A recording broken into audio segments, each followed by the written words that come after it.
कस्तूरीतिलकं ललाटपटले वक्षस्थले कौस्तुभं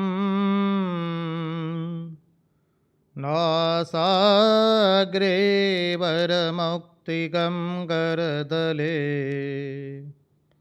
वेणुकरे कङ्कणम्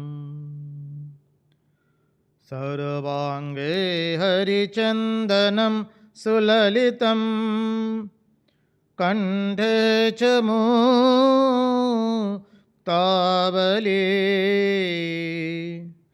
गोपस्त्रीपरिवेष्टितो विजयते गोपालचूडामणिः गोपालचूडामणिः।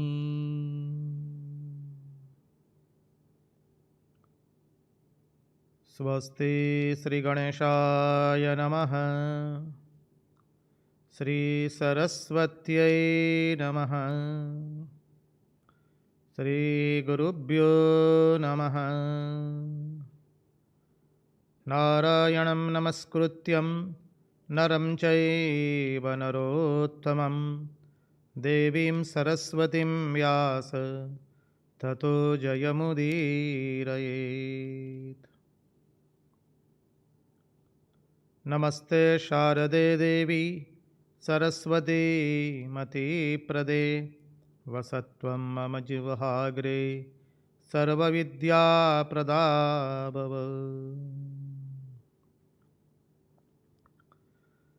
सच्चिदानन्दरूपाय विश्वोत्पत्त्यादिहेतवे तापत्रयविनाशाय श्रीकृष्णाय वयं नुमः। ॐ नमः परमहंसास्वादित चरणकमलचिन्मकरन्दाय भक्तजनमानसनिवासाय श्रीरामचन्द्राय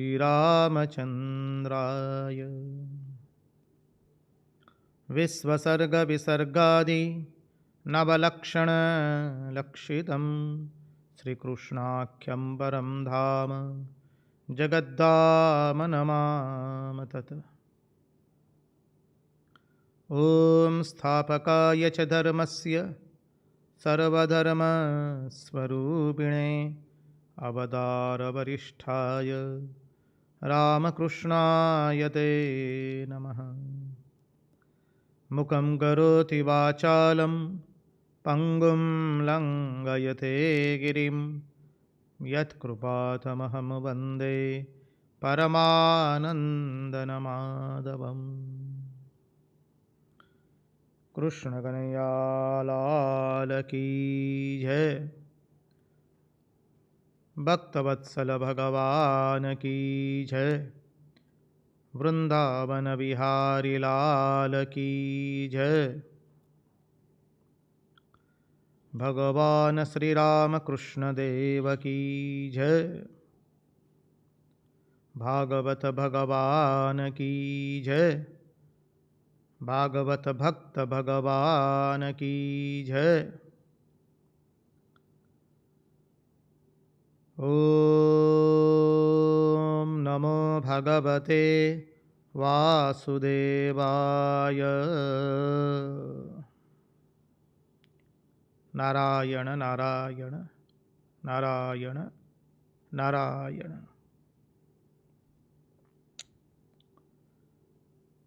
हम सर्वप्रथम पूज्यपाद स्वामी आदि भवानंद जी महाराज के चरणों में हमारे सश्रद्धेय प्रणाम निवेदित करते हैं। तत्पश्चात पूज्यपाद स्वामी निखिलेश्वरानंद जी महाराज के चरणों में हम हमारे सश्रद्धेय प्रणाम निवेदित करते हैं। उपस्थित पूज्यपाद स्वामी तितिक्षानंद जी महाराज, पूज्यपाद स्वामी प्रभु सेवानंद जी महाराज, पूज्यपाद स्वामी शंकरेशानंद जी महाराज एवं अन्यान्य सन्यासी एवं विरक्तों के चरणों में हमारे हम श्रद्धापूर्वक के प्रणाम निवेदित करते हैं। इस दृश्य श्राव्य माध्यम से जो कोई इस भागवत रसामृत का रसपान कर रहा है, उन सब के हृदय में निवासित उस अनंत अखंड अविनाशी परब्रह्म परमात्मा को हम मुहुर मुहुर वंदन करके आइए इस भागवत भगीरथी में अवगाहन करें। हम श्रीमद् भागवत का महारास देख रहे हैं। कल इस महारास के प्रेम की विशिष्टता देख रहे थे, प्रेम को गूढ़ार्थ से समझने का प्रयास कर रहे थे। देखिए, कल जो हमने प्रेम तत्व का तत्वार्थ से जो चिंतन किया, कई लोगों के मन में यह शंका होती है कि क्या इतना उच्च कक्षा का प्रेम हम प्राप्त कर पाएंगे।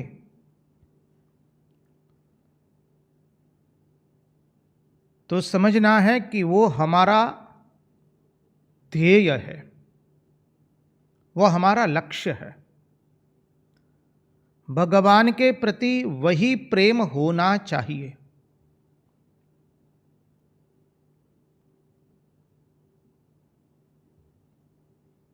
देखिए, हम गत 43-44 दिनों से जो श्रीमद् भागवत का ये सत्संग कर रहे हैं, और विशेष करके जब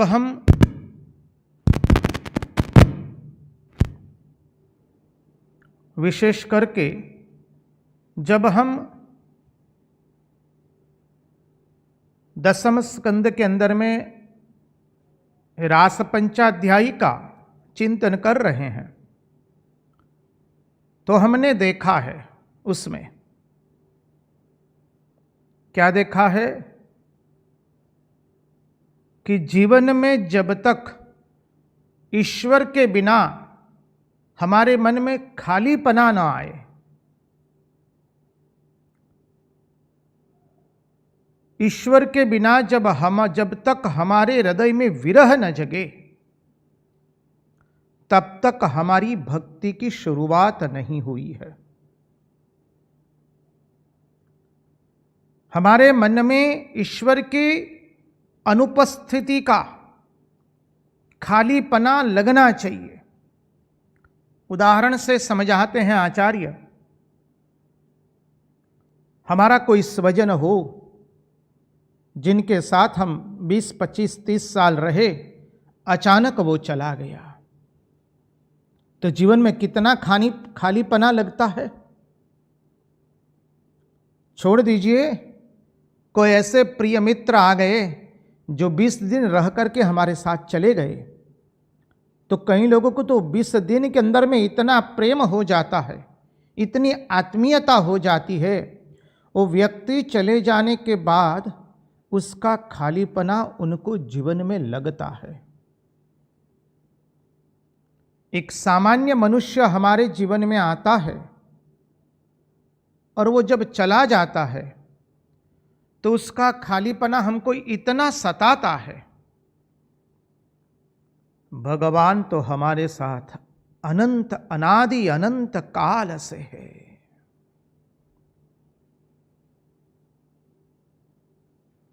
ओ मानव, मां शारदा देवी इसलिए क्या सुंदर कहती है। श्री मां शारदा देवी कहती है, बेटा, अपने भक्त को कहती है, तुम्हारी ये जन्मदायिनी जो मां है, जिसने तुमको जन्म दिया, वो तो तुमको इसी जन्म में केवल अपने गर्भ में वहन करके आई है। मैं तो तुम्हें अनंत जन्मों से मेरे कुख में वहन करके आ रही हूं। ममई वांसो जीवलोके जीवभूत सनातन।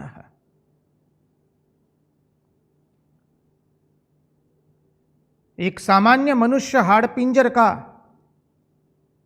जिसके साथ पहले कोई संबंध नहीं था, जन्म के पहले,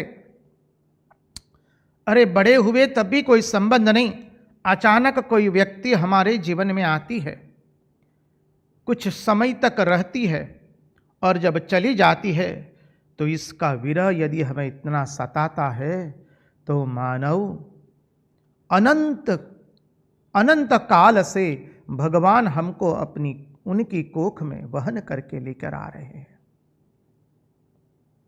उनका विरह हमें सताना चाहिए। नाथ, हम आपसे अलग हुए हैं, आपके बिना हमारा जीवन अपूर्ण है, अधूरा है, पूर्ण नहीं है। प्रभु, आपके बिना मुझे लगता है मेरे जीवन की कोई कीमत नहीं है। अभी वो खालीपना लगना चाहिए। और वो खालीपना कब लगेगा? जब श्री रामकृष्ण देव कहते हैं, देखिए 3 आकर्षण जो है, सती स्त्री का पति के प्रति, मां का संतान के प्रति और विषयी का विषय के प्रति, ये 3 आकर्षण मिलकर के जो एक आकर्षण बने, और उस एक आकर्षण से यदि हम ईश्वर को पुकारे तो ईश्वर तुरंत आते हैं। अब इस दृष्टांत के गूढ़ार्थ में थोड़ा चिंतन करेंगे। हमने 2-3 सत्संग पहले इसको स्पर्श किया था, इस चिंतन को। अरे कोई एक आकर्षण भी आ जाए, जैसे मां का संतान के प्रति, सती स्त्री का पति के प्रति, या विषयी का विषय के प्रति, कोई भी 3 में से कोई एक आकर्षण आ जाए तो हमें हमारे जीवन में खालीपना लगना शुरू होगा। कोई एक आकर्षण आ जाए, जब तीनों आकर्षण आएंगे और एक आकर्षण बनेगा तो उससे तो भगवान मिलने वाले हैं, किंतु कोई एक आकर्षण आ जाए, विषय का विषय के प्रति, या सती स्त्री का पति के प्रति, या मां का संतान के प्रति। हम तो हमारा स्वानुभव कहते, एक माई ने हमको कहा, अपने बच्चे छोटे थे उन माई के, वो माई अपने छोटे बच्चों को घर में ताला बंद करके निकल गई है अपने पतिदेव के साथ में। दोनों द्विचक्री वाहन पर जा रहे हैं, वाहन को अकस्मात हुआ, माई नीचे गिरती है स्कूटर पर से, द्विचक्री वाहन से। उसको क्या लगा है, उसके पति को क्या लगा है, वो कहाँ है, उसको उसका चिंतन नहीं होता है। उसको तो केवल एक ही चिंतन हो रहा है, हाय रे, मैं अपने बच्चों को घर में बंद करके आई हूं, मेरे बच्चों का क्या होगा। मां का संतान के प्रति वो एक आकर्षण भी यदि हमारे मन में ईश्वर के प्रति आए, और वो आकर्षण आएगा कब? जब हम सतत ईश्वर के सानिध्य का अनुभव करना आरंभ करेंगे। जीवन में ऐसा मत समझिए कि सुबह 2 घंटा हमने पूजा प्रार्थना कर ली, या 2 घंटे रामकृष्ण कथामृत पढ़ लिया, स्वामी विवेकानंद का साहित्य पढ़ लिया, श्रीमद् भागवत महापुराण पढ़ लिया, रामचरितमानस पढ़ लिया, या उपनिषद का चिंतन कर लिया। बाकी के 22 घंटे हम जैसा व्यतीत करना चाहे व्यतीत कर सकते हैं, जीना। उस दृष्टि से यह विरह कभी जगेगा नहीं।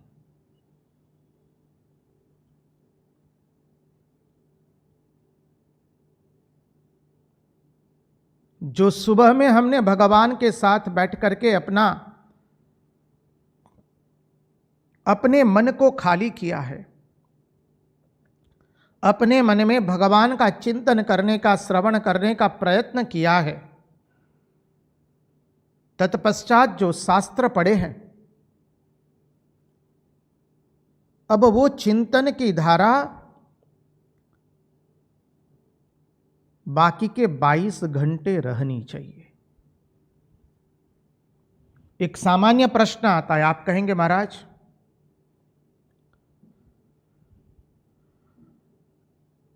यदि ये 22 घंटा वो चिंतन चलेगा तो हम संसार का काम कैसे करेंगे? आप में से अधिक लोग पिता है, आप में से अधिक लोग माता है। आप क्या आपके संतान को प्रेम नहीं करती है? आप क्या अपने संतानों को प्रेम नहीं करता है? पिता भी अपने संतान को प्रेम करता है, माता भी अपने संतान को प्रेम करती है। तो क्या होता है, वो जो कुछ भी करता है, जहां भी जाता है, उसको पहले मन में क्या आता है, मेरी संतान को ये बहुत प्रिय है, लाओ मैं खरीद लूं। कहीं पर भी जाता है, अरे अपनी संतान की उम्र के बच्चों को देखता है तो उसे अपनी संतान की याद तुरंत आ जाती है। आजकल तो लोग मोबाइल में अपने संतानों का फोटो रखते हैं, पुनः पुनः संतानों को देखते हैं। बस उसी तरह से हमें संसार के सभी कार्य करने हैं, लेकिन अब हमारा मन भगवान की तरफ जाएगा। एक प्रेम, 3 प्रेम में से केवल एक प्रेम प्रकट हो जाए। श्री रामकृष्ण देव तो 3 प्रेम को एक करने की बात कह रहे हैं। अरे केवल एक प्रेम प्रकट हो जाए तो भी हमें लगेगा कि हमारे जीवन भगवान के बिना खाली है। और वो लगेगा कैसे? इसी तरह से, ये भक्ति परंपरा की बात से हम यह बात करते हैं। इसलिए कहा गया कि भगवान के साथ एक संबंध बनाना पड़ेगा। चाहे संतान का बनाइए, चाहे पुत्र माता का बनाइए, चाहे सेवक का बनाइए, चाहे सखा का बनाइए, चाहे मधुर भाव बनाइए। आपको जो भाव पसंद है वो भाव का संबंध भगवान के साथ तुरंत स्थापित कीजिए। नारायण। जब वह भाव जगेगा तब सब समय भगवान का चिंतन रहेगा। आप काम कर रहे हैं संसार का। इसी दृष्टि से श्री रामकृष्ण देव ने कहा है, बड़े घर की दासी सेठ के संतान को बड़ा कर रही है और कह रही है मेरा राम मेरा राम, लेकिन वो भीतर ही भीतर जानती है कि मेरा राम तो यह नहीं है, मेरा राम तो मेरे देश में है, मेरे गांव में है। वो भाव कब बनेगा? इस संसार के साथ से जो हमारा संबंध इतना गाढ़ प्रगाढ़ हो गया है, उस संबंध को भगवान की ओर कैसे ले जाएंगे? जब भगवान के साथ एक संबंध बनेगा। सुबह में जप ध्यान में प्रार्थना में जो भगवान के साथ भाव बना है, जो सत्संग किया है शास्त्र का, उपनिषदों का, गीता का, रामचरितमानस, श्रीमद् भागवत महापुराण का, वो संबंध, वो चिंतन की धारा पुनः पुनः बाकी के 22 घंटों में आती रहनी चाहिए।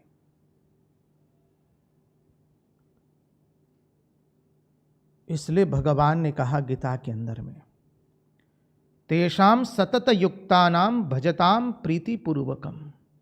इसलिए प्रीतिपूर्वक भजन कब होगा?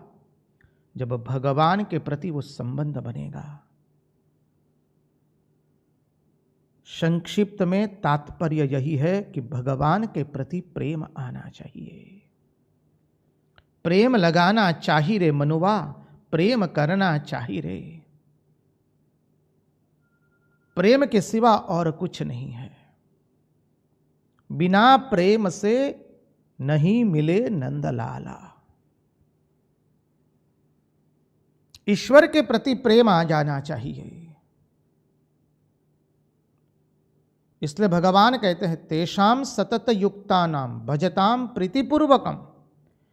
जो मेरी सतत भजना करता रहते प्रीतिपूर्वक, सतत युक्त एवं प्रीतिपूर्वक। अब सतत युक्त भजन कैसे करेंगे?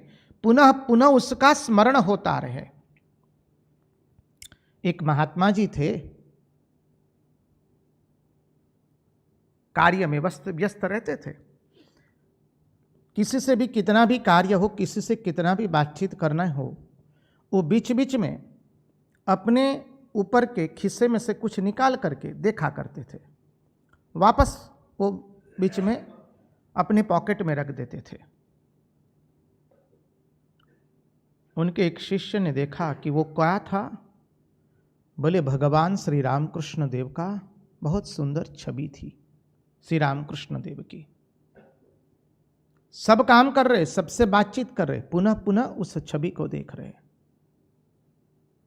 समझिए क्या है, प्रेम का संबंध बना है।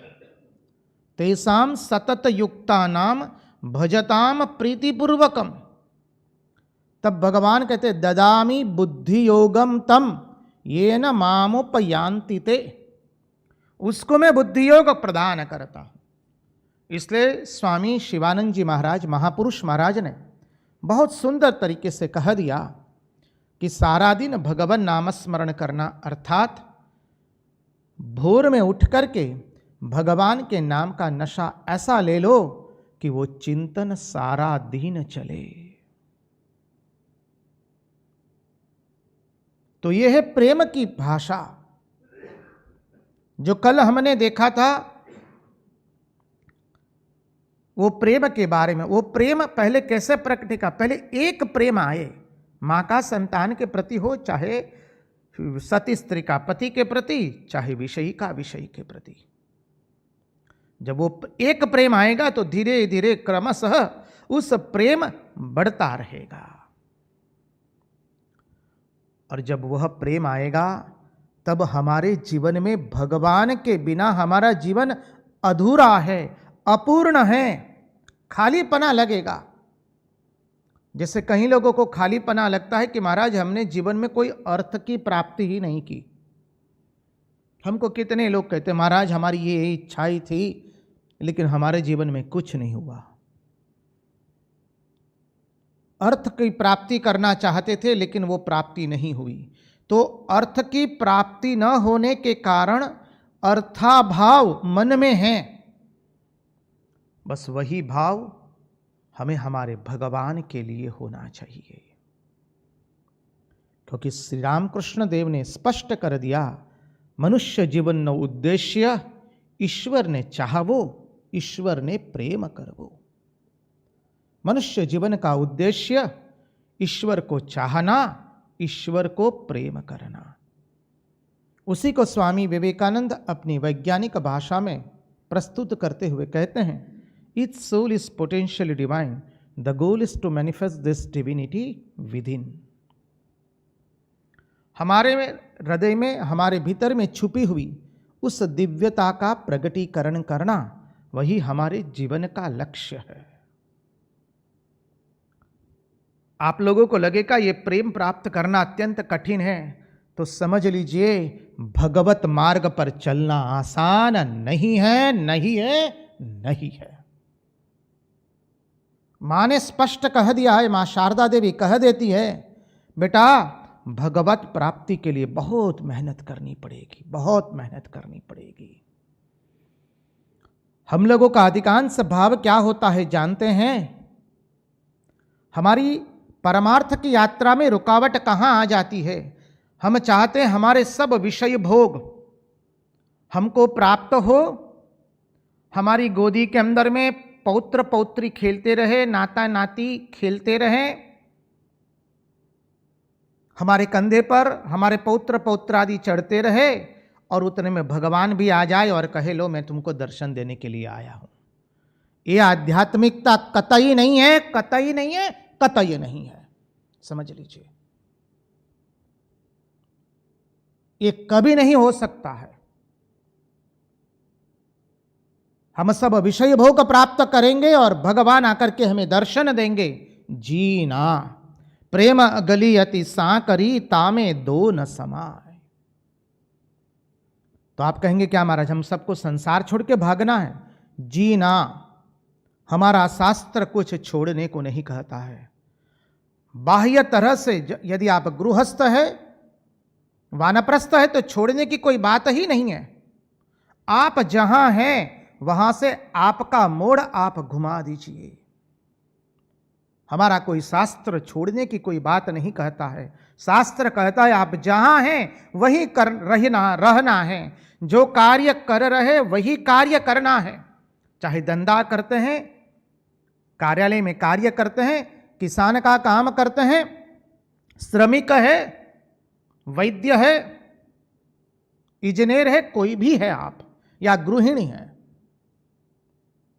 आप गृह में रहते, गृह में ही रहना है। जो कार्य है वही कार्य करना है, लेकिन कार्य के पीछे की भावना बदलनी है। क्योंकि भगवान कैसे हैं? भावेन लभ्य। भगवान भावना से प्राप्त होते हैं। तो उस प्रेम के सिद्धांत में हम प्रविष्ट हो जाएं। प्रेम जो कल हमने देखा था, अद्भुत तत्वार्थ उसका, प्रेम संयोग में वियोग का दुख है। संयोग में वियोग का दुख, द्वितीय वियोग में संयोग का दुख, तृतीय प्रेम में कोई शारीरिक संबंध नहीं है, वहां मानसिक संबंध, आत्मिक संबंध है।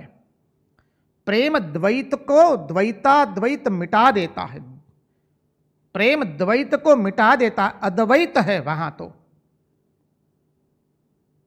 इसलिए कहा था प्रेम में मनोवृत्ति एवं अहंकार भी बाधक है। समझिए, कल हमने विस्तृत रूप से देखा था। तत्पश्चात प्रेम दो अहंकार को गुला देता है। वो गुल जाता है, दो अहंकार गुल जाते हैं। ये प्रेम है। और उसी प्रेम का कल चिंतन कर रहे थे। हृदय के अंदर में हमारा प्रेम रहता है। हृदय के अंदर में जो प्रेम रूपी दीपक है। अब देखिए, दीपक बुझ कैसे जाता है? या तो बाहर से कोई हवा लग गई दीपक को तो दीपक बुझ जाता है। उसी तरह से प्रेम रूपी दीपक जो हमारे हृदय में निवासित है, वो बुझ कब जाता है? जब उस प्रेम रूपी दीपक को हम वाणी से बाहर प्रकट कर देते हैं, तब वह प्रेम रूपी दीपक बुझ जाता है।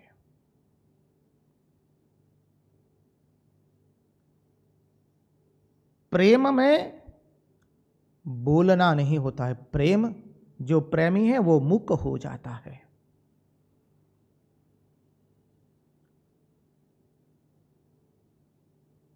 जब व्यक्ति को पूर्णत्व की प्राप्ति होती है तो वो अपना विज्ञापन नहीं करता है कि मैं ब्रह्मज्ञानी बन गया हूं, मैं ब्रह्मज्ञानी बन गया हूं। जो कहे कि मैं ब्रह्मज्ञानी हूं तो अर्थात उसे ब्रह्मज्ञान हुआ नहीं है। ज्ञान वृत्ति है और वो जीव जो है उस वृत्ति का अहंकारी बना, अर्थात जहां ब्रह्म ज्ञान आता है वहां व्यक्ति वृत्ति का अहंकारी बन सकता नहीं है। इसलिए ब्रह्मज्ञानी कभी नहीं कहेगा कि मैं ब्रह्मज्ञानी हूं। अहम ब्रह्मास्मि वो अलग बात है, कल देखा था, थोड़ा पुनरावर्तन करें।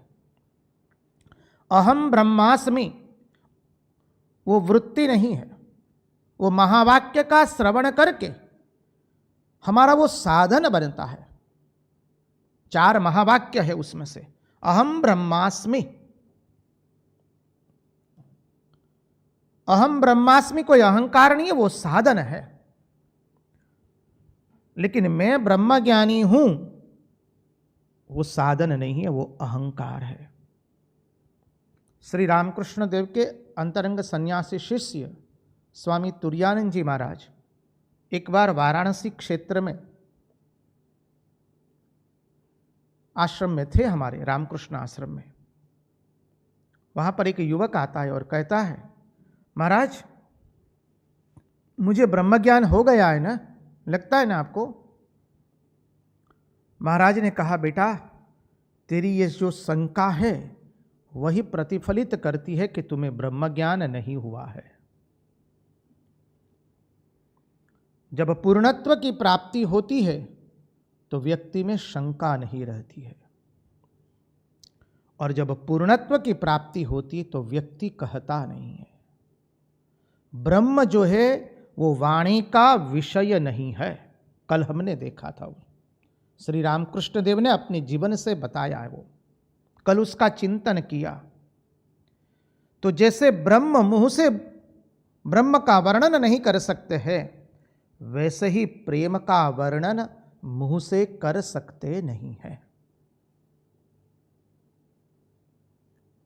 क्या अद्भुत बात बताए। श्रीमती राशेश्वरी व्रजेश्वरी के पास सखियां आती है और सखियां कहती है,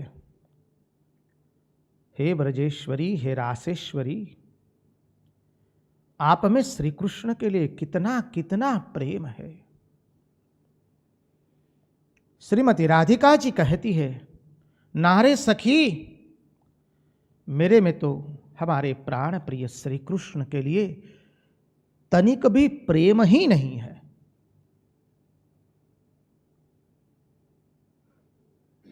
ध्यान से श्रवण कीजिए। रासेश्वरी व्रजेश्वरी कहती है, यदि मैं श्री कृष्ण के प्रेम में चिल्लाती हूं, चित्कार करती हूं, क्रंदन करती हूं, वो तो मेरा विज्ञापन करना हो गया जी, वो तो प्रेम कहां हुआ। प्रेम दिखाता नहीं है और प्रेम मुंह से कहा नहीं जाता है। समझिए,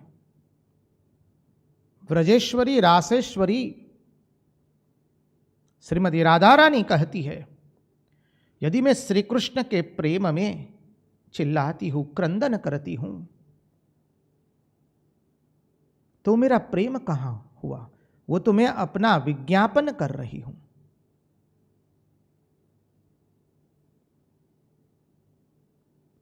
अरे सखी, तुम्हें क्या बताऊं, हमारे प्राणेश्वर, हमारे प्रियति प्रियतम श्री कृष्ण का इतना सुंदर मनोहर स्वरूप, वंशी विभूषित करान नवनीरदाभात पीतांबरात अरुणबिंब फलादरुष्ठात पूर्णेन्दु सुंदर मुखात अरविंद नेत्रात कृष्णात् परम किमपि तत्त्वम् अहम न जाने। हमारे प्राण प्रिय प्रियतम श्री कृष्ण के सुंदर मुखारविंद का दर्शन करके, अरे उनके अधरों पर सुंदर जो बंसरी है, वो अपनी मृदु मृदु अंगुलियों से बंसी ध्वनि प्रकट करते हैं। उनका सुंदर मधुर हास्य, अरे उनके कपोल पर जो अलकाएं लगी है, अरे उन्होंने जो पगड़ी पहनी है, उन्होंने जो मयूर पिच्छ धारण किया है, उनके नवनीत के जैसा सुंदर मुखारविंद दर्शन करके भी, अरे सखी, मैं अभी भी जीवित हूं। राशेश्वरी ये प्रश्न करती है, यदि मुझ में प्रेम होता तो मैं जीवित कैसे रहती। अरे सखी, तुम्हें क्या बताऊं, अभी तो मैंने प्रेम को समझा तक नहीं है, तो मेरे हृदय में प्रेम का उदय कहां से होगा। कौन बोल रहा है? रासेश्वरी व्रजेश्वरी कह रही है। प्रेम जो होता है वो मुंह से बोला नहीं जाता है।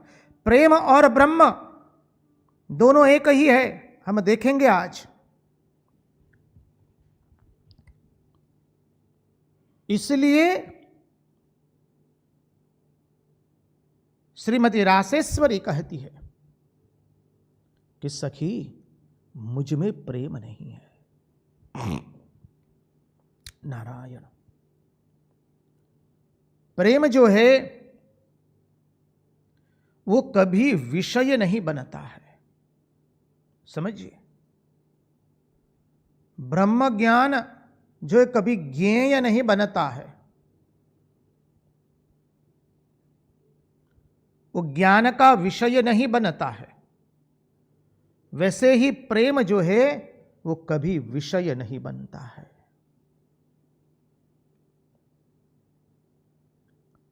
प्रेम एक अनुपम सिद्धांत है।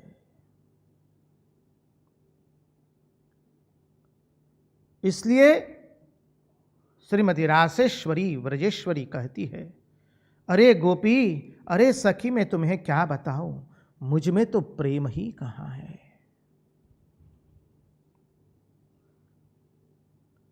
देखिए ये प्रेम में क्या ताकत होती है,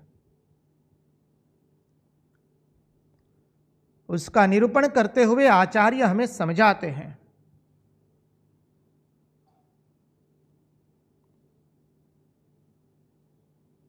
भगवान जब प्रणय गीत के अंदर में गोपियों से संवाद करते हैं, भगवान ने पूर्व पक्ष लिया है और गोपियों ने उत्तर पक्ष लिया है। भगवान पूर्व मीमांसा से प्रश्न करते हैं, गोपियां उत्तर मीमांसा से उत्तर देती है। भगवान धर्म में हैं, चार पुरुषार्थ की बात करते हैं, गोपियां आत्मतत्व की बात करते हैं। हमने उस प्रणय गीत में गोपियां एवं श्री कृष्ण का ये अद्भुत संवाद देखा है। देखिए अब ये प्रेम की ताकत कैसी है। अरे प्रेम की ताकत बताते हुए आचार्य कहते हैं, अरे भगवान के मुंह से निकला धर्म, उस प्रेम ने उसको अधर्म बना दिया। प्रणय गीत में भगवान की प्रत्येक उत्तर में हार हुई है, समझिए। ये प्रेम की ताकत समझिए, जो धर्म को अधर्म बना देता है। भगवान ने कहा, अरे जाओ तुम अपने पति धर्म का पालन करो। और एक शब्द उच्चारित किया था, आप लोगों ने यदि ध्यान से श्रवण किया हो तो ये शब्द सुनते हैं तो आचार्य अपने आप को रोक नहीं पाते हैं, महात्मा लोग अपने आप को रोक नहीं पाते हैं। श्री कृष्ण ने शब्द उच्चारित किया था, जाओ अपने पतियों की सेवा करो। पतियों शब्द प्रयोग किया है, हमने उसके ऊपर देखा था पतियों बहुवचन है। वो गोपियों के लिए असह्य था। गोपियों ने कन्हैया के हाथ पकड़ लिए थे। क्या बोला रे, पतियों। तत्पश्चात गोपियां समझाती है उनको। क्या अद्भुत उदाहरण दिया था, याद कीजिए। पति यदि विदेश जाता है तो अपनी भार्या को अपनी छवि देकर के गया, कहा कि इसी की पूजा करते रहना, और विदेश चला गया। थोड़े दिनों के बाद विदेश से वापस आता है, भार्या उस छवि की पूजा कर रही थी, उतने में घर का कमाड़ खटखटा है। नारी दौड़े दौड़े जाती है, घर का कमाड़ खोलती है, देखती है तो अपना पति प्रत्यक्ष रूप से हाजिर है। अब गोपियों ने प्रश्न किया था, कन्हैया बताओ, अब वो नारी अपने पति की पूजा करेगी कि छवि की पूजा करेगी? भगवान ने कहा, निश्चित, जब उसका अपना पति हाजिर है प्रत्यक्ष रूप से, तो फिर वो छवि की पूजा क्यों करेगी? बस कन्हैया, तुम ही हमारे पति हो। ये जगत के जितने पति हैं वो तो उस छवि के समान है। क्या अद्भुत अद्भुत बात है ये सामान्य प्रेम नहीं है। भगवान की यहां हार हुई है। भगवान के मुंह से निकले हुए धर्म को गोपियों ने अधर्म बनाया। देखिए ये प्रेम की ताकत। अरे अब क्या बताए, अरे प्रेम की ताकत देखिए। एक रति ने विरक्त को रति बना दिया। गोपियां रति है, श्री कृष्ण विरक्त है, तो एक प्रेमी ने रति अर्थात जो प्रेम करता है, एक रति ने विरक्त को, श्री कृष्ण विरक्त है, उसको रति बना दिया, उसको प्रेमी बना दिया। यह प्रेम की ताकत है। आचार्य खड़े होकर जाते, यहां तो वर्णन करते करते जैसे अपने आप को खो बैठते हैं। आचार्य क्या कहते हैं?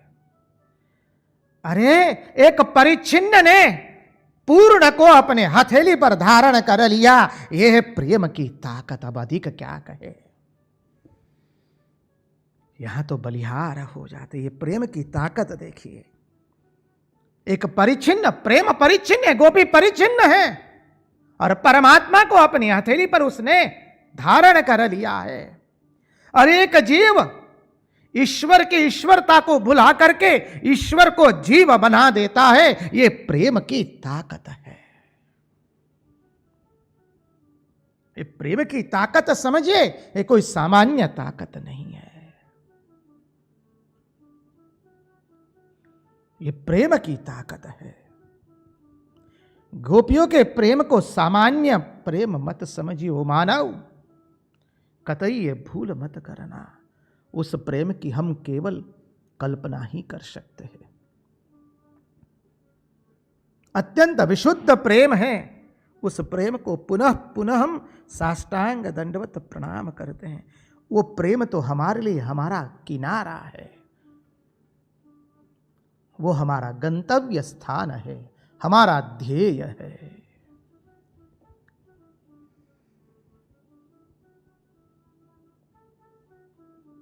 अब प्रेम की ताकत बताते हुए कहते हैं, समझिए प्रेम में क्या होता है।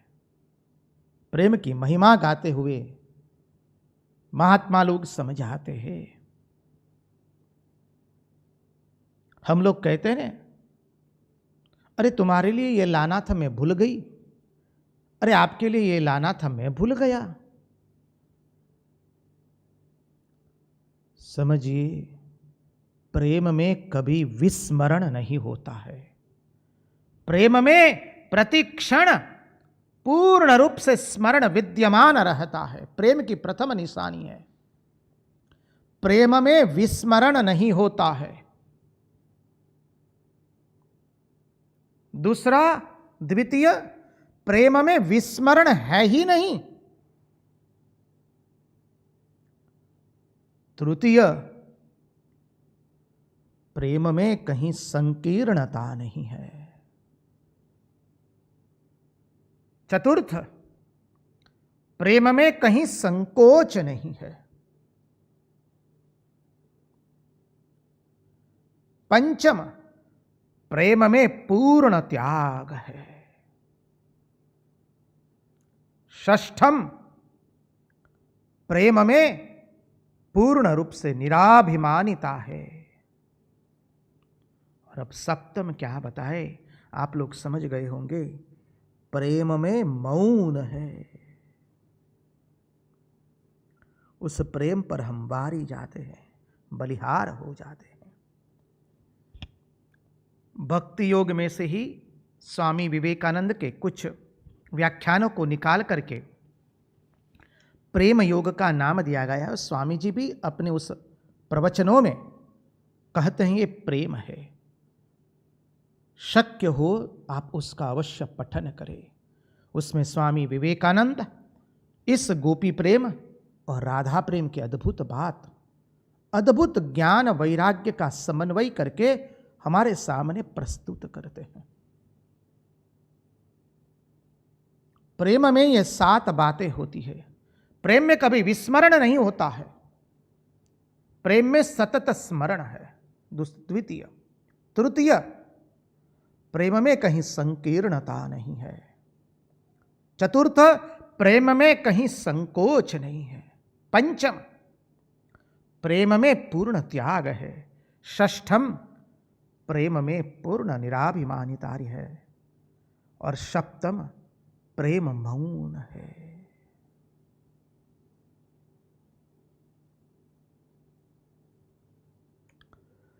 एक एक करके सिद्धांत को देखने का प्रयास करेंगे। प्रेम जो है उसमें कभी विस्मरण नहीं है। देखिए, गोपी जो है वो हमारे प्राण प्रिय, हमारे नीलमणि, हमारा कन्हैया, हमारा माधव मुकुंद केशव, हमारे गोविंद के प्रेम में पड़ी है। उस प्रसंग को याद कीजिए, हमारा नीलमणि कैसे मन को मोहित कर लेता है। पहले बंसी बजाई, इसलिए कहा रंगदूत महाराज ने, आजे सुनी चमन में मोहन तिहारी बंसी। और वो बंसी कैसी थी? मीठी अनेरी मौगी मोहन तिहारी बंसी, आजे सुनी चमन में मोहन तिहारी बंसी। वृक्षो नबे अड्यासा तू कीर्ति गान गाता, ये पति भृंग तू नाचे मयूर तू। आजे सुनी चमन में मोहन तिहारी बंसी। क्या अद्भुत भजन है, गुजराती भाषा में भजन है। आजे सुनी चमन में मोहन तिहारी बंसी। ओ मोहन, तुम्हारी बंसी आज मैंने सुन ली। कहां? चमन में, अखिल विश्व ब्रह्मांड में। गुडार्थ में जाएंगे, अद्भुत अद्भुत अर्थ प्रकट होते हैं। श्री कृष्ण ने वो बंसी बजाई। कहां बजाई? अरे भगवान के लिए तो कोई एक देश काल स्थान नहीं है। भगवान श्री कृष्ण की बंसी समग्र ब्रह्मांड के अंदर में बज रही है। ऐसा मत समझिए केवल द्वापर में ही हमारे कन्हैया ने अधरों पर बंसी धारण करके बजाई थी। अरे कन्हैया की तो वो बंसी अभी भी बज रही है। बोले महाराज कहां? अरे आ जाओ। वह बंसी श्रीमद् भागवत जो है वो बंसी नाद है, और श्री कृष्ण का वो बंसी नाद मुहुर मुहुर हो रहा है। वो मानव इसको पियो पियो पियो, कर्ण से पियो। इसलिए श्री रामकृष्ण देव संध्या के समय उनका जो निवास स्थान था उसकी छत पर चले जाते थे, और छत पर जाकर के कहते थे, अरे आओ रे तुम सब लोग कहां हो? आओ आओ, अब मुझसे रहा नहीं जाता है। इस संसारियों की बात सुन सुन करके मेरे कान पक गए हैं। आओ, तुम लोग कहां हो? श्री रामकृष्ण देव ने वह आवाहन किया, और जब आवाहन किया तो एक के बाद एक उनके अंतरंग सन्यासी शिष्य आए। एक के बाद एक अद्भुत गृही भक्त सब लोग आए। ऐसा मत समझिए कि वो श्री रामकृष्ण देव का आवाहन अब बंद हो चुका है। यदि हम श्री रामकृष्ण देव को अवतार कहते हैं तो अवतार कोई एक देश काल और स्थान में कभी लीला करता नहीं है। अवतार जो है देश स्थान काल से परे है। वो आवाहन अभी भी चल रहा है सतत। उसी के कारण तो हम सब लोग आए हैं और आ रहे हैं। जितने अभी रामकृष्ण संघ के अंदर में हम सब लोग जुड़े हुए हैं, जब हम रामकृष्ण संघ की बात करते तो यहां केवल सन्यासी ब्रह्मचारियों की बात नहीं होती है, सब लोगों की बात है, गृही से लेकर सब भक्तों की बात है। हम सब लोग वो आवाहन सुन करके आए हैं। वही श्री कृष्ण की बंसी नाद इसलिए अभी भी चल रहा है श्रीमद् भागवत महापुराण के रूप में।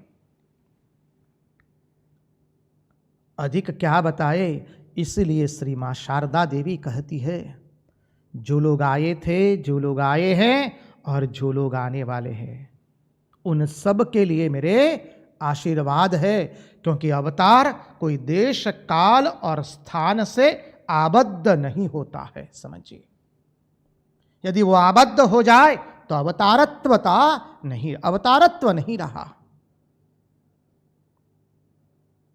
इसलिए याद कीजिए, कल का चिंतन जो हमने देखा था,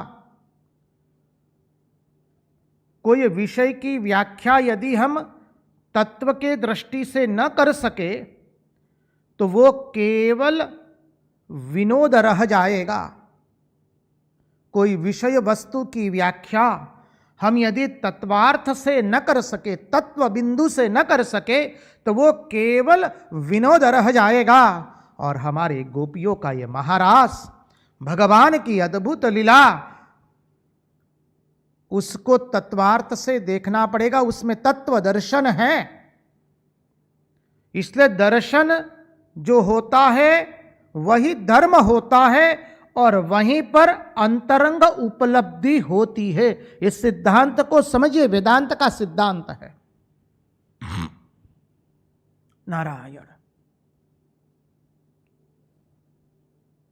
जो दर्शन नहीं है वो धर्म नहीं है और वह कभी अंतरंग अनुभूति नहीं हो सकता है।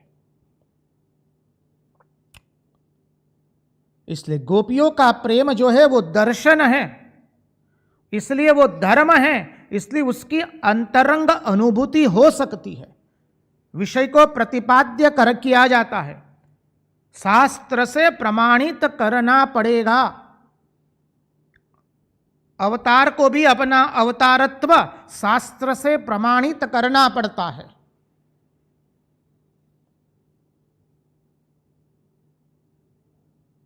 वह अद्भुत सिद्धांत प्रेम में कभी विस्मरण नहीं होता है। गोपी श्री कृष्ण को इतना प्रेम करती, उसका श्री कृष्ण का विस्मरण नहीं है। गोपी गाय धोने बैठती है तो देखिए क्या हो गया, श्री कृष्ण आ गए वहीं पर और गोपी को कह दिया, अरे गोपी, तनिक हमारे मुंह में भी तो गाय के दूध की धारा डाल दो। और गोपी कहती, अरे मेरे लल्ले, तेरे लिए क्या नहीं कर सकती हूं, खोल मुंह तेरा। और गोपी गाय के आंचल से सीधा दूध लल्ले के मुंह में डाल रही है। गोपी कहती है, हे नाथ मेरे प्राण प्यारे, तुम पियो पियो। गोपी इतनी कृष्णमय हो गई है, सांस आती है कहती, अरे बाबरी तुम क्या कर रही हो, वहां तो तुम पात्र ही रखना भूल गई हो। ये तुम क्या कर रही हो, तुम गाय को दूहे जा रही हो, गैया को, और तुमने पात्र तक नहीं रखा। अब गोपी को तो वहां पात्र की जगह श्री कृष्ण दिखाई दे रहे हैं और श्री कृष्ण के मुंह में गोपी दूध डाल रही है। गोपी गैया के स्तन से, सीधा गैया के आंचल से। अरे गोपी जो है अपना घर गोबर से लीप रही है। अब लीप रही है अकेली, दिखाई दे रहा है कन्हैया। अब गोपी संवाद करना शुरू कर देती, देख रहे लल्ला, भीतर मत प्रवेश। और हमारा लल्ला कैसा है, नटवर। हमारा लाला, अरे वो तो नटखट चैन चाला करने वाला है, इतना तूफानी है, इतना नटखटिया है, न जाने इतने नटखट गिरी कर रहा है। अब गोपी कहते, देख रहे लाला, तेरे को बता दिया, तू भीतर मत प्रवेश। अब सुने वो तो दूसरे। गोपी कह रही है, देख रहे लाला, मैं अब गोबर से घर लीप रही हूं, तुम आओगे तो तुम्हारे चरण के निशान गिर जाएंगे, मुझे पुनः फिर से गोबर से घर लीपना पड़ेगा। अब सुने वो तो दूसरे हैं। श्री कृष्ण तो धीरे धीरे प्रविष्ट होते हैं। गोपी से रहा नहीं गया, गोबर का लौंदा बनाया और जो मारा कन्हैया को, क्योंकि ये प्रेम है। प्रेम में शापाशापी चलती है, प्रेम में मारा मारी भी चलती है। आएंगे, एक एक प्रसंग लिया है आचार्य ने, देखने का प्रयास करेंगे। और गोपी ने जो गोबर का लौंदा मारा, लग गया सांस को सीधा। अधिभूत अधिदैव अध्यात्म मिला लीजिए। अरे हम तो बलिहार हो जाते हैं जब ये सुनते हैं, इसका चिंतन करते हैं। तो कृष्णाकार वृत्ति हो गई है, इसलिए भगवान कहते हैं ओ जीव तुम मेरी ओर आ, तो क्या होगा, तुम्हारी वृत्ति मदाकार में कर दूंगा, तदाकार कर दूंगा। समझिए, ये है श्री कृष्ण के प्रति प्रेम। जमुना जी में जल भरने गई है, श्री कृष्ण के साथ जल क्रीड़ा कर रही है। जल भरना तो कहीं दूर रहा, अब वही गोपी जमुना जी के पुलिन पर बैठी है और आज आंखें मुंद करके बैठी है। नारद जी पसार होते हैं, देख रहे हैं गोपी आंखें मुंद करके बैठी है। नारद जी कह रहे क्या रे, ओम नमो भगवते वासुदेवाय। गोपी आंख खुलती, अरे बाबा पाए लागू। नारद जी कहते गोविंद गोविंद नारायण विठ्ठला विठ्ठला। गोपी बात क्या है, तुम आंखें मुंद करके बैठी हो, आज किसका ध्यान कर रही हो? अरे गोपी, जो किसी के ध्यान में नहीं आता, जो किसी की पकड़ में नहीं आता, वह अनंत अखंड अविनाशी परब्रह्म आज सगुण साकार बन करके, अरे तुम्हारे प्रेम ने उस अपरिच्छिन्न को परिच्छिन्न बना दिया। वो तुमने उस तुम्हारे प्रेम ने उस अपरिच्छिन्न को, उस पूर्ण को अपनी हथेली पर तुम लोग नचा रही हो। अरे तुम रागियों ने उस विरक्त को रागी बना दिया, अरे तुम जीव ने उस ईश्वर को जीव बना दिया। अरे अधिक क्या कहूं, तुम्हारे प्रेम में तो वो निरावरण होकर के नृत्य करता है। इसलिए रसखान कहते हैं, क्या अद्भुत कहते हैं। शेष महेश दिनेश गुणेश जाहि निरंतर गावे, जाहि अनादि अनंत अखंड अछेद अभेद सुभेद बतावे, ताहि आहिर की छोहरिया छोकरिया छछिया बरी छाछ पे नाच नचावे। अब तुम किसका ध्यान कर रही हो? गोपी कहती है बाबा ध्यान करने के लिए थोड़ी ने आंखें मुंदी है। तो बोले किस लिए? अरे वो इतना घुस गया है भीतर में, हमारी वृत्तियों में, रोम रोम में, रक्त रक्त में, मन में। अरे अब क्या बताएं बाबा आपको, अरे उसको निकालने के लिए मैं आंखें मुंद कर रही हूं, उसको ध्यान में लाने के लिए थोड़ी ना आंखें मुंद रही हूं। जो भीतर चला गया हमारा नंद का छोरा, उसने धूम मचा दी है, धूम मचा दी है। अरे बाबा हम आपको क्या बताएं, अरे मैं चक्की पर जब आटा पीसती हूं, नंद का छोरा आ जाता है। अरे वो आता है बाबा, चक्की चक्की की जगह रहती है, चावल चावल की जगह रहा, धान धान की जगह रहा। हम तो उसको देखते देखते इसे तरस जाते हैं, हम सब भान भूल जाते हैं। बाबा कई बार तो क्या होता है जानते हैं, हमारे सांस के भय से हमारा छोरा इतना सुंदर है नंद का, अरे हमारी चक्की वो स्वयं चलाने लगता है। जी हाँ, ऐसा मत समझिए कि वो केवल द्वापर में हुआ था। अरे महात्माओं ने कह दिया, पूज्यपाद अखंडानंद सरस्वती जी महाराज, वो तो हमारे आचार्य, उनके चरणों में हम साष्टांग दंडवत प्रणाम करते हैं। उनके वांगमय स्वरूप के चरणार बिंद में बैठकर हम जो कुछ कर रहे हैं, हम बोल रहे हैं, सब कुछ उनका वांगमय स्वरूप है। उनके वांगमय स्वरूप की हम पूजा करते हैं, उनके वांगमय स्वरूप के श्री चरण में बैठ करके हम सब कह रहे हैं।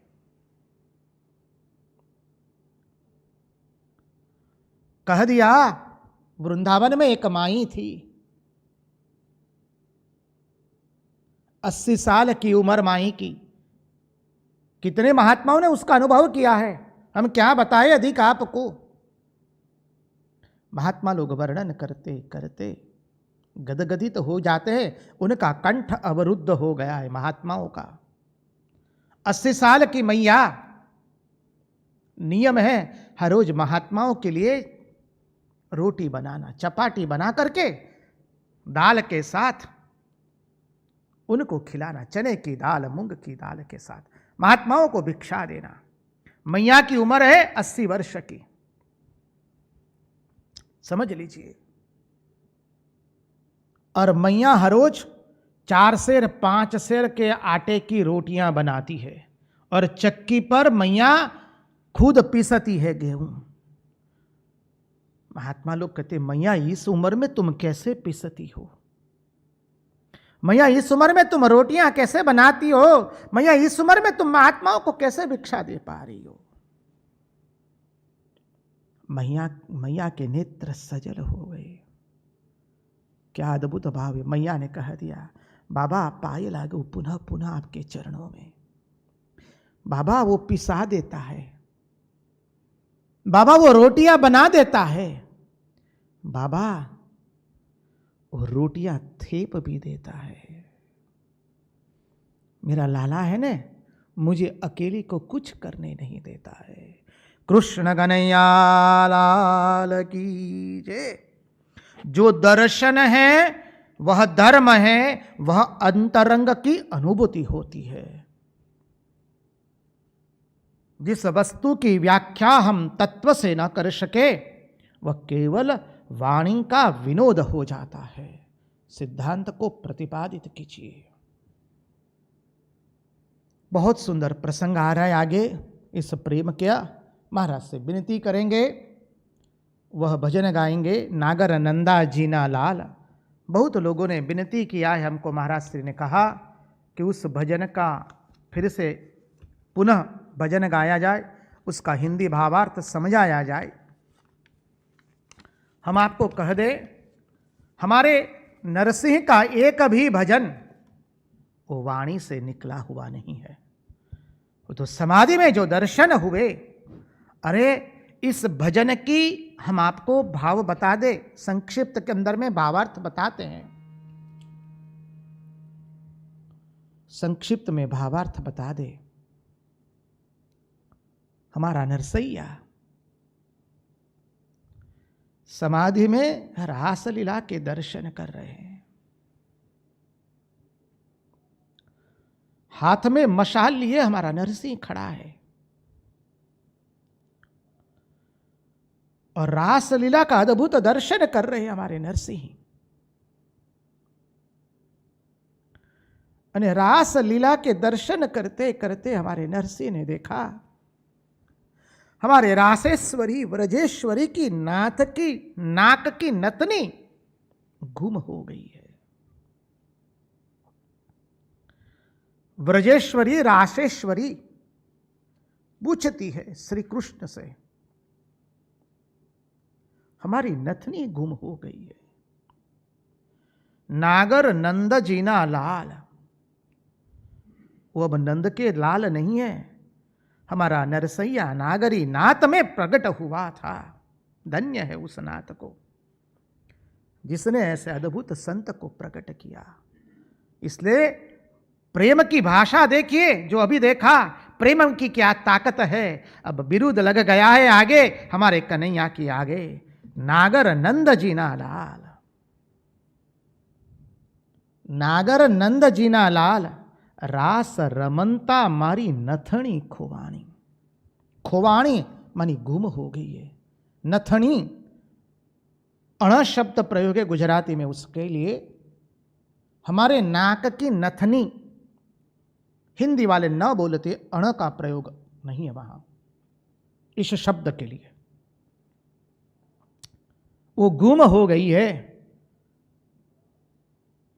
कहीं देखा हो तो मेरे लाल नाथ मुझे दे दीजिए। एक एक पंक्ति आएंगी, हम उसका भावानुवाद करने का प्रयास करेंगे। अंत में आपको कह दे, हमारे नरसी से नहीं रहा गया। नरसी के हाथ में मशाल थी, वो रासलीला के दर्शन कर रहे हैं और इतने तन्मय हो चुके हैं।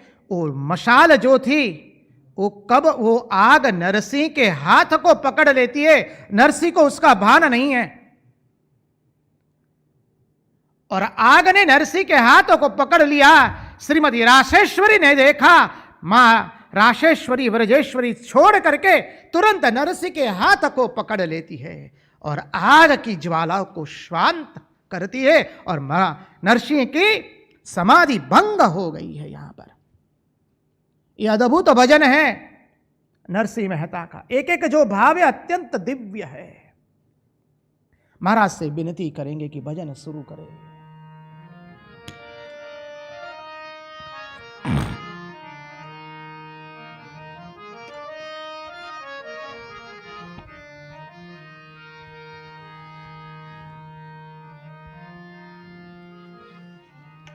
नागर नंद जी ना लाल, नागर नंद जी ना लाल, रास रमंता मारी नथनी खोवाणी। नागर नंद जी ना लाल, नागर नंद जी ना लाल, रास रमंता मारी नथनी खोवाणी। राधा जी कह रही है, अरे रास और खेलते खेलते मेरे नाक की नथनी गुम हो गई है। नागर नंद जी के लाल श्री कृष्ण को कह रही है। पुनः नागर नंद जी ना लाल, नागर नंद जी ना लाल, रास रमंता मारी नथड़ी खोवाणी। काना जेड़ी होय तो आप, काना जेड़ी होय तो आप, रास रमंता मारी नथनी खोवाणी। कहते हैं, अरे श्री कृष्ण तुमको यदि मिली हो तो मेरी नथनी मुझे दे दो। देखिए रासलीला का दर्शन करते करते नरसिंह मेहता के श्रीमुख से निकला हुआ है ये।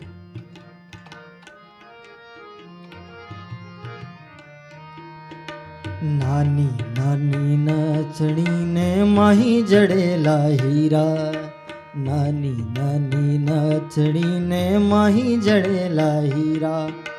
जड़ी होय तो आपो, जड़ी होय तो आपो, तमे सुभद्रा ना वीरा। नागर नंद जी ना लाल, नागर नंद जी ना लाल, रास रमंता मारी नथड़ी खोवाणी। नथनी अत्यंत छोटी है और उसमें अनेक हीरे जड़े हुए हैं। और यदि वो मेरे सुभद्रा के वीरा, क्या दुहाई लगाई है, सुभद्रा, सुभद्रा के वीरा। देखिए सुभद्रा जी जो है वो लक्ष्मी जी के अवतार है। अब लक्ष्मी जी केवल नारायण के साथ रहती है, सुभद्रा जी केवल श्री कृष्ण को ही प्रेम करती है। लेकिन अब बहन बनी है तो वो श्री कृष्ण के साथ ब्याह तो नहीं हो सकता है। तब भगवान कहते हैं मेरा जो दूसरा स्वरूप है अर्जुन, उनके साथ तुम ब्याह करो। नारायणम नमस्कृत्यम नरम चैव नरोत्तमम। समझिए उस श्लोक के अर्थ में यहां है, भागवत में ये बात आती है, सिद्धांत है। इसलिए अब उनको दुहाई लगा रही है। कहां से दुहाई लगाई रही है? वो सुभद्रा जी के वीरा, तुमने यदि देखी हो तो दो दो। अरे ये तो अद्भुत अर्थ की बात करते हैं। गुडार्थ में जाते हैं तो कहते हैं अरे ब्रह्म कैसा है, सूक्ष्म से भी सूक्ष्म है। समझिए अंगुष्ठ मात्र, अरे सूक्ष्माति सूक्ष्म है और विराट से भी अति विराट है। यहां पर इसकी बातचीत हो रही है। अधिभूत अर्थ में मत जाइए, अधिदैव अर्थ में प्रविष्ट होना है। ये ब्रह्म जो है, ये ब्रह्म जो है अत्यंत सूक्ष्म है और उस ब्रह्म के अंदर में, अरे उस ब्रह्म में ये जगत का विलास है। वो देखेंगे इस रास के तत्व ज्ञान के अंदर में। अरे हमारा नरसिंह उस दृष्टि से कहता है, क्या कहता है? नानी नानी नथनी ने माही जड़ेला हीरा। अरे नथनी तो एकदम छोटी है, वो हीरो से जड़ी हुई है। और नथनी आपो ने मारा सुभद्रा ना वीरा। नानेरी पहरू तो मारा नाके न सोहाय, नानेरी पहरू तो मारा नाके न सोहाय। मोटेरी પહેરું તો કાના મોટેરી પહેરું તો મારા મુખ પર ઝોલા ખાય નાગર નંદજીના લાલ નાગર નંદજીના લાલ રાસ રમંતા मारी नतनी खोवाणी। अरे कहते हैं हमारा नरसैया, देखिए माया के सामने स्वामी विवेकानंद अपने आप को इतना बृहत कर देते हैं कि माया स्वामी जी को पकड़ नहीं पाई। स्वामी जी अर्थात स्वामी विवेकानंद। और श्री रामकृष्ण देव के और एक भक्त थे पूज्यपाद नाग महाशय महाराज। नाग महाशय जी ने अपने आप को इतना छोटा किया कि माया उनको भी पकड़ नहीं पाई। माया की पकड़ में ये दो ही नहीं आते जो अपने आप को एकदम विराट कर देते हैं और अपने आप को सूक्ष्माति सूक्ष्म कर लेते हैं। तो यहां पर दो गुणार्थ से देखना है। जो देखा प्रेम में, पहला माला का भी आवरण सहन होता नहीं है। तो भगवान कहते हमने इसलिए तुम्हारी नथनी भी कुछ चुरा ली है। अब भगवान बोल नहीं रहे, आवरण भगवान को पसंद नहीं है। किसका आवरण? माया का। समझिए, गुणार्थ में प्रवेश कीजिए, अधिभूत अर्थ को मत देखिए। और देखिए तो भगवान कहते हमने तुम्हारी नथनी चुरा ली है राधा जी, क्योंकि भगवान को आवरण अत्यंत पसंद नहीं है। तो कहती है हमने तो इतना सूक्ष्म आवरण रखा था माया का, हम अपने आप को इतना सूक्ष्म कर दिए ताकि माया पकड़ ना पाए। और यदि नाथ मैं नथनी यदि बड़ी रखती ने तो मेरे गालों पर आ जाती, तो बड़ा आवरण बन जाता। समझिए कितना अद्भुत गुणार्थ है इस भजन के, इस पंक्ति के अंदर में। पुनः हम निवेदन करेंगे, इस पंक्ति को पुनः गाया जाए। नानी री પહેરું તો મારા नाके ना सोहाय, નાની री પહેરું तो मारा नाके ना सोहाय, મોટેરી પહેરું તો मोटेरी પહેરું तो मारा मुख पर झोला खाय, नागर नंद जी ना लाल, नागर नंद जी ना लाल, रास रमंता मारी नतनी खोवाणी, नागर नंद जी ना लाल, રાસ રમંતા મારી નથણી ખોવાણી વૃંદાવનની કુંજ ગલીમાં બોલે ઝીણા મોર હો વૃંદાવનની કુંજ ગલીમાં બોલે ઝીણા મોર ના રાધાજીની નાચણીનો રાધાજીની નથણીનો સાંભળ્યો છે ચોર ચોર ચોર, નાગર નંદજી ના લાલ, નાગર નંદજી ના લાલ, रास रमंता मारी नथनी खोवाणी। क्या सुंदर भाव है। अरे वृंदावन के मोर भी बोल रहे हैं। अभी देखिए अधिभूत के अर्थ न लेकर के अधिदैव में प्रवेश करे सीधा। वृंदावन के पशु पक्षी एक ही रट लगा करके बोलते हैं। हम पहले भी सिद्धांत से देख चुके हैं। यहां पर वृंदावन के अंदर में व्रज भूमि में सब कुछ चैतन्य है। मनुष्य पशु पक्षी कीट स्थावर जंगम सब कुछ यहां चैतन्य है और सब कुछ एक ही स्मरण कर रहे हैं। श्री कृष्ण शरणम मम, श्री कृष्ण शरणम मम, श्री कृष्ण शरणम मम, जय श्री कृष्ण शरणम मम। तो बोले वृंदावन के मोर भी बोल रहे हैं अब तो, क्योंकि जब भगवान रास करते हैं तो सब लोग उपस्थित हो गए। अरे गायों के मुंह में ही घास रह गया, बछड़ों के मुंह भी खुले रह गए। गायों का दुग्ध पान करने के लिए जो मुंह खोला था, अरे पंखी ने अपने पंख को फड़फड़ाना बंद कर दिया। हरिण हिरणी भी स्तब्ध हो गए हैं। चल को अचल बना दिया, अचल को चल बना दिया। तो कहते हैं अभी तो ये वृंदावन के मोर बोल रहे हैं। क्या बोल रहे हैं कि राधा जी ना नथनी नो सामड़ियो छे चोर। अरे इस राधा जी की नथनी का चोर कौन है? अरे वो तो सामड़िया है। अरे वही श्री कृष्ण है। सचमुच श्री कृष्ण ने जो मन चुरा लिया है। समझ लीजिए, मनुष्य की शोभा उसका मन होता है। मनुष्य अपने मन की भावनाओं से, अपने ज्ञान से, अपने भावनाओं से अपना कार्य करता है। तो मनुष्य की शोभा क्या है? उसका मन है। और वह मन किसने चुरा लिया? अरे वही तो नाक की नथनी। अरे पूरे मुख की सौंदर्य जो है वो क्या होता है? मुख का सौंदर्य अधिक नाक पर से होता है और नाक का सौंदर्य नथनी पर से आता है। अर्थात नथनी तो अधिभूत है, अधिदैव हमारा मन है और उस मन को चुरा लिया। अरे सामड़िया ने चुरा लिया। पुनः उस पंक्ति को गाया जाए। वृंदावननी कुंज गलिनमा बोले जीना मोरो। वन की कुंज गलिनमा बोले जीना मोर। राधा जी नी नाचणी नो,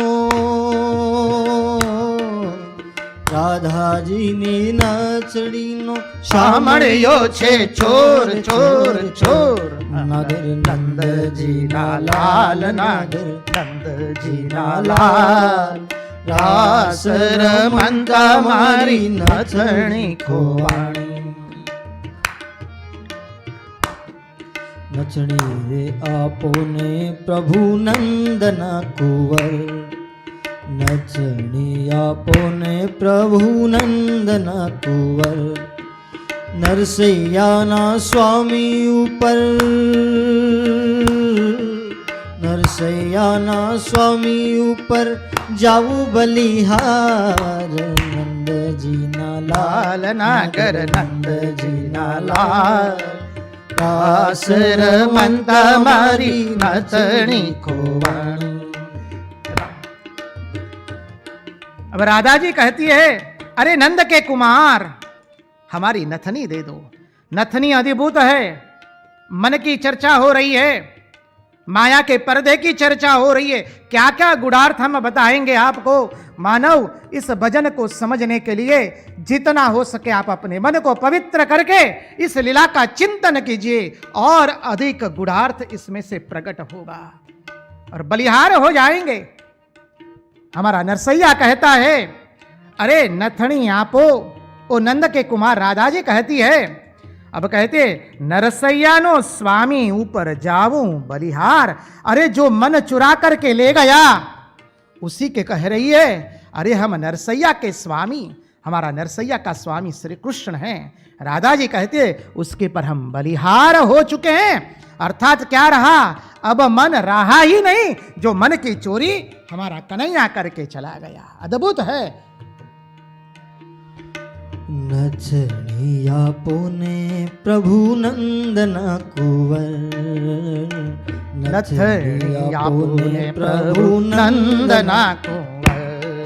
ओ नरसैया ना स्वामी ऊपर हो, स्वामी ऊपर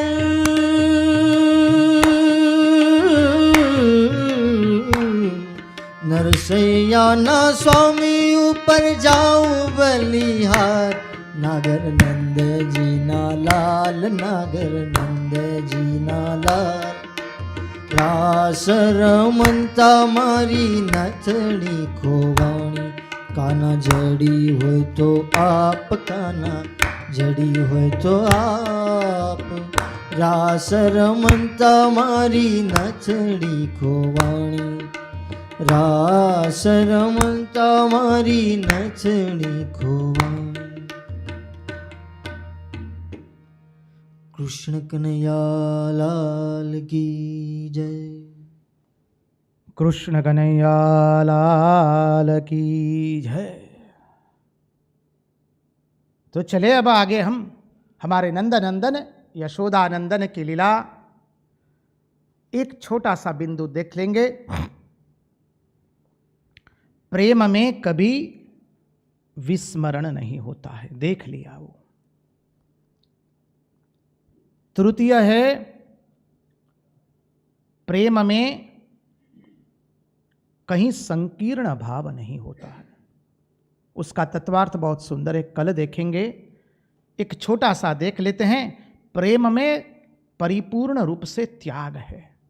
इसलिए गोपियां जब प्रणय गीत के अंदर में आई हैं तो गोपियों ने कह दिया कि हम सर्वस्व का त्याग करके, वासनाओं का पूर्ण रूप से त्याग करके सदा के लिए आ गई है। ऐसा नहीं एक दो दिन के लिए त्याग किया हो, सर्वथा के लिए त्याग किया है। आगे का बिंदु आने वाले सत्संग में देखेंगे। उन्हीं के वाणी, उन्हीं के चरणों में समर्पित करते हुए कृष्ण कन्हैया लाल की जय, भक्त वत्सल भगवान की जय, वृंदावन बिहारी लाल की जय, भगवान श्री राम कृष्ण देव की जय, सब संतन की जय, सब भक्तन की जय। ओम नमः पार्वती पतये, हर हर महादेव हर।